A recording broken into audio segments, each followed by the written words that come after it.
ఆ డీఎస్పీ మామూలు డీఎస్పీ కాదు. అర్ధరాత్రి ఆ ఊరినంతా జల్లెడ పడుతున్నారు.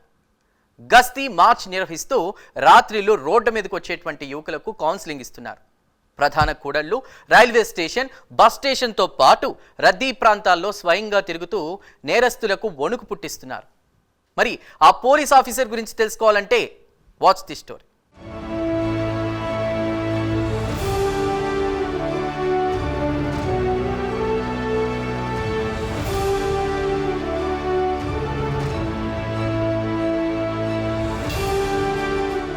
వికారాబాద్ జిల్లా తాండూరు డీఎస్పీ బాలకృష్ణారెడ్డి ఆధ్వర్యంలో పట్టణ పరిధిలో రాత్రిపూట గస్తీ మార్చ్ నిర్వహించారు.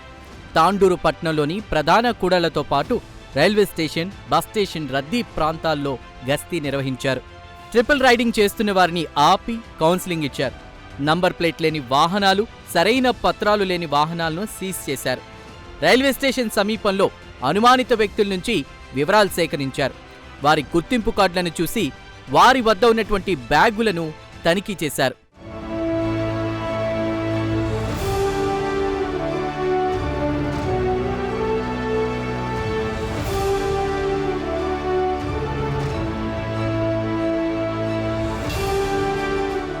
రాత్రి 10 గంటల తర్వాత అనవసరంగా రోడ్లపై తిరుగుతున్నటువంటి యువకులకు డీఎస్పీ బాలకృష్ణారెడ్డి కౌన్సిలింగ్ నిర్వహించారు. అసాంఘిక కార్యకలాపాలకు పాల్పడితే చర్యలు తప్పవని వారిని హెచ్చరించారు డీఎస్పీ బాలకృష్ణారెడ్డి. తాండూరు ప్రజలకి, యువతకి నేను చెప్పేది ఏంటంటే, ఈ మధ్యలో ఎక్కువగా మేము గమనించింది మోటార్ వెహికల్ వైలేషన్స్ ఎక్కువ జరుగుతున్నాయి. చాలామంది యువత ట్రిపుల్ రైడింగ్ వెళ్తున్నారు, నెంబర్ ప్లేట్ లేకుండా వాహనాలు నడిపిస్తున్నారు, అట్లాగే రాంగ్ సైడ్లో వెళ్ళడం, లైసెన్స్ లేని వాళ్ళు కూడా వెహికల్స్ నడిపిస్తున్నారు. ఇవన్నీ వైలేషన్స్కి కొన్నిసార్లు వెహికల్స్ సీజ్ చేయడం జరుగుతుంది. కొన్ని వైలేషన్స్కి వాళ్ళని కోర్టులో ప్రొటెక్ట్ చేయడం జరుగుతుంది. వాళ్ళకి జైలు శిక్షలు పడే అవకాశం ఉంది. చట్టాన్ని ఎవరు కూడా అతిక్రమించరాదు. అట్లాగే యువత కూడా మాదక ద్రవ్యాల జోలికి, గంజాయి లాంటి మత్తు పదార్థాల జోలికి వెళ్లకుండా ఉండాలి. వాళ్ళు తమ కెరీర్పై దృష్టి పెట్టాలి.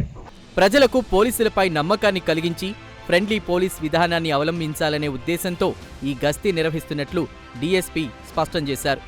యువత ఎవరైనా మాదక ద్రవ్యాలను సేవించినా, రవాణా చేసినా, అమ్మకాలకు పాల్పడినా, నిల్వ చేసినా కఠిన చర్యలు తీసుకుంటామని హెచ్చరించారు డీఎస్పీ బాలకృష్ణారెడ్డి.